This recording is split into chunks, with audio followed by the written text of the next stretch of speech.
on here. So again, we're kind of in the home stretch, wrapping things up. We've got one more great presentation that we'll be talking about tonight. When's the best time to buy insurance? I say it's before your house catches on fire. So I would really encourage you to have a conversation with Jeremy. He does focus a lot at the office on reliable income sources. I talked to Allianz and Steven tonight. If you want to connect with him and ask questions, you know, tonight is like drinking from a fire hose, right? You're probably all a little bit overwhelmed because we've put a lot of information on this.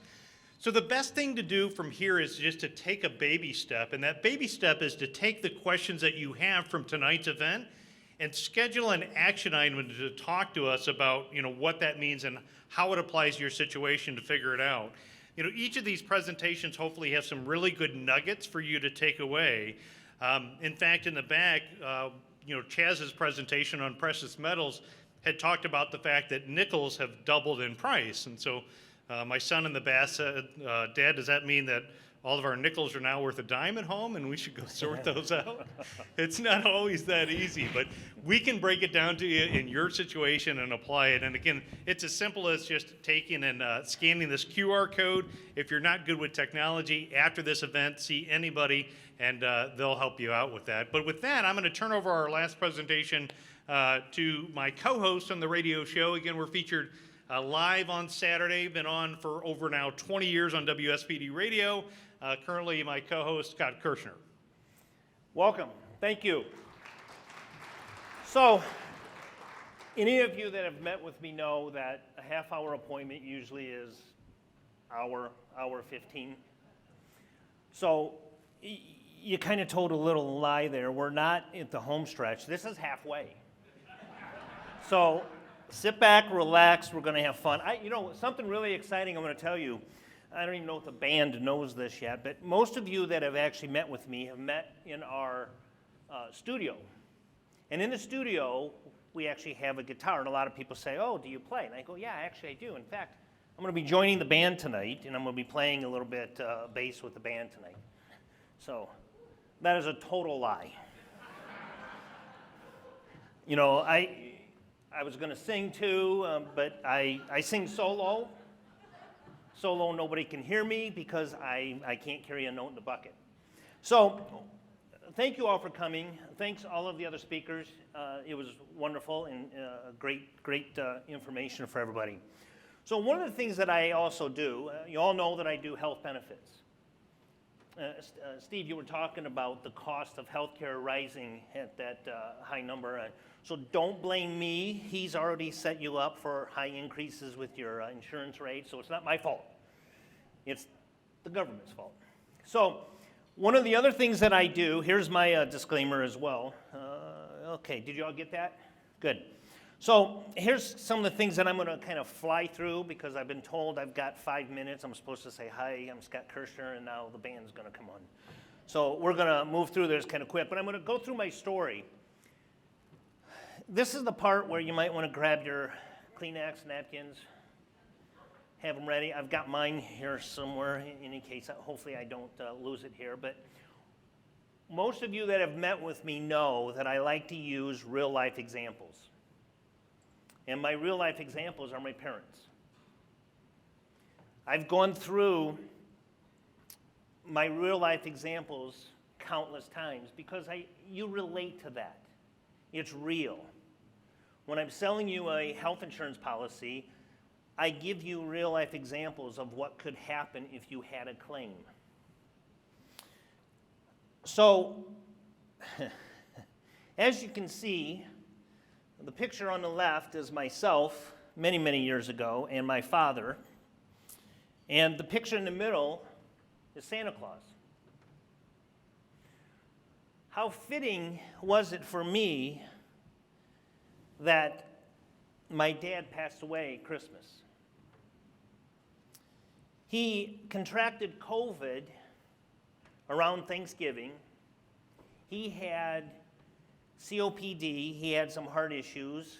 By no stretch was he in danger of dying prior to contracting COVID, but COVID kicked his butt.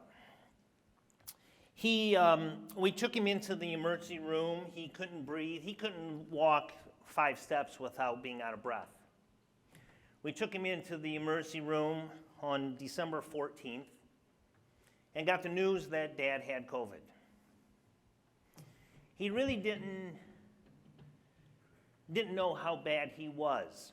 He asked me a question in the emergency room. Now, unfortunately, with him having COVID, I was the only one that could be with him. My mother turned 84 a couple of weeks ago. She couldn't be there. And since I was there, they wouldn't let anybody else come in.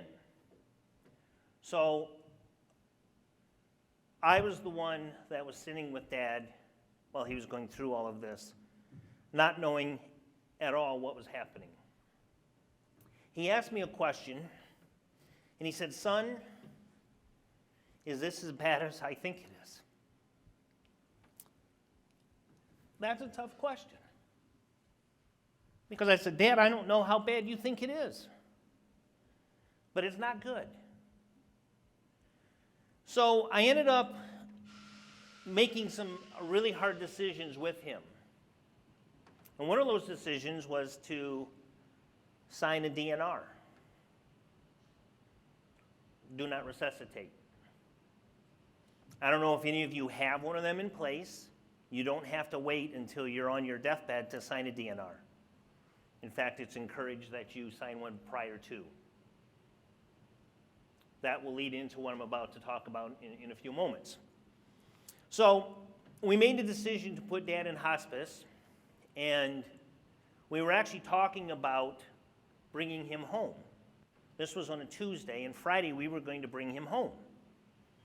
He aspirated on his food and went downhill from there. He never came out of hospice, and about 6:30 Christmas night, he passed away. That was tough. So you can see the picture at the bottom is me putting on his Hawaiian shirt. For their 50th anniversary, we bought Mom and Dad a trip to Hawaii. Mom always wanted to go, so we bought them a trip to Hawaii. The top picture is a picture of Mom and Dad shortly before that trip. So at Dad's funeral, my nephew stood up and said, "Grandpa didn't play Santa, he was Santa." So it's very fitting that my dad's favorite holiday was Christmas. He played Santa. He would go into nursing homes. He would, if you had an extended family and wanted to contract him, he would not ask for money, but he would come to your house and play Santa Claus. He loved Christmas. So one of the things that I will always, everybody says, I mean, it's a canned comment, everybody says, "Oh, how I'm sorry to hear about your loss on Christmas. It's always going to be a bad reminder." Not for me. It's a great reminder of how great my dad was. So during this whole process, I've been working with Mom on taking care of some of the important things that we have to take care of. Like I said, Mom's 84. Mom has no idea what's going on she knows what's going on. She would hate me if I told. She knows what's going on.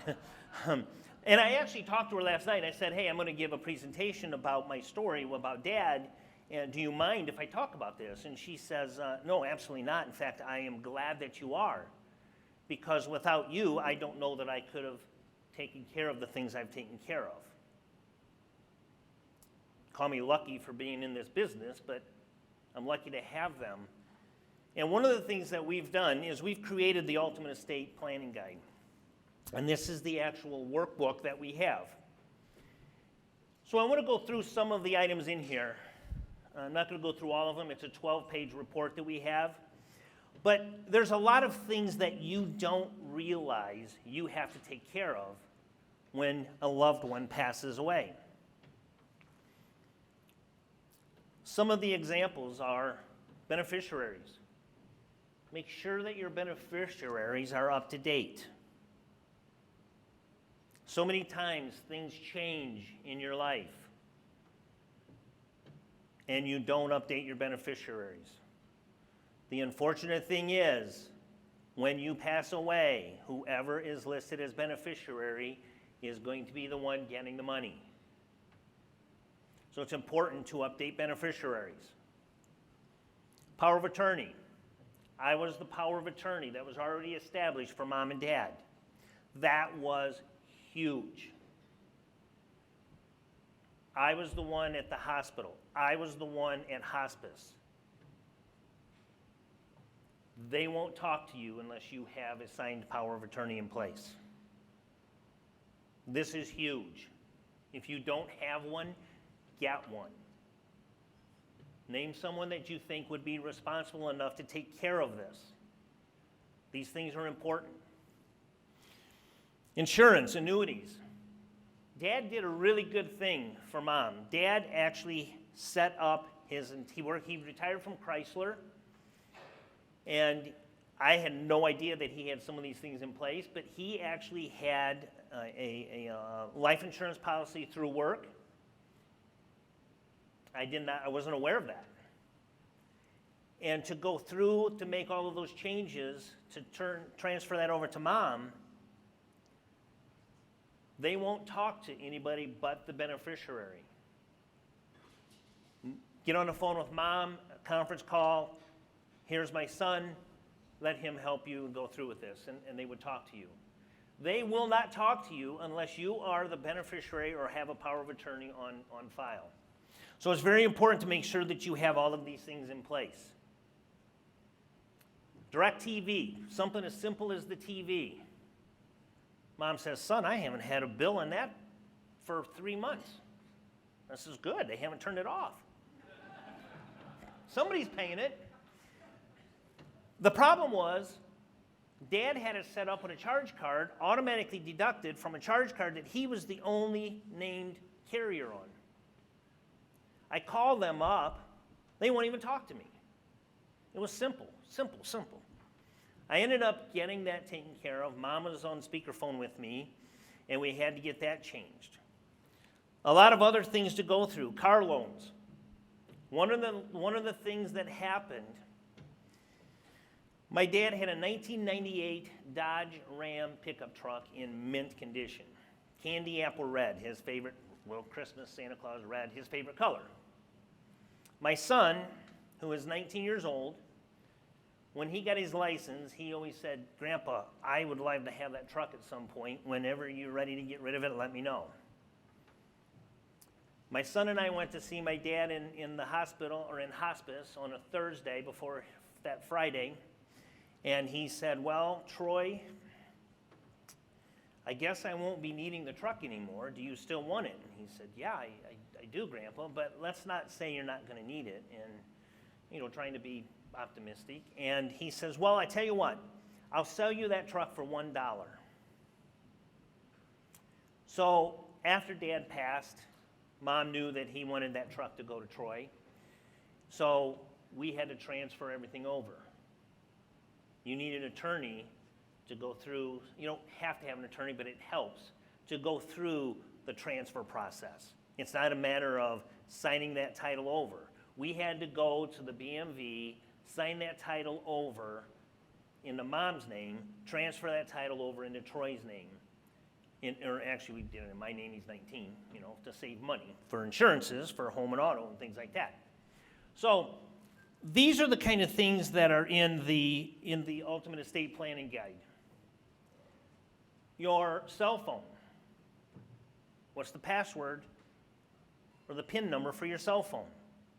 All of these types of things are in this guide that will help you prepare prior to something bad happening like this. We have the Ultimate Estate Planning Guide at the office if anybody wants it. Like Nolan has said several times, scan the QR code. My contact information is in there. I'd be happy to get this to you. We can sit down and go through some of these issues in here to make sure that everything that's in this guide is filled out and you know where it's at, and it's going to help you in the long run.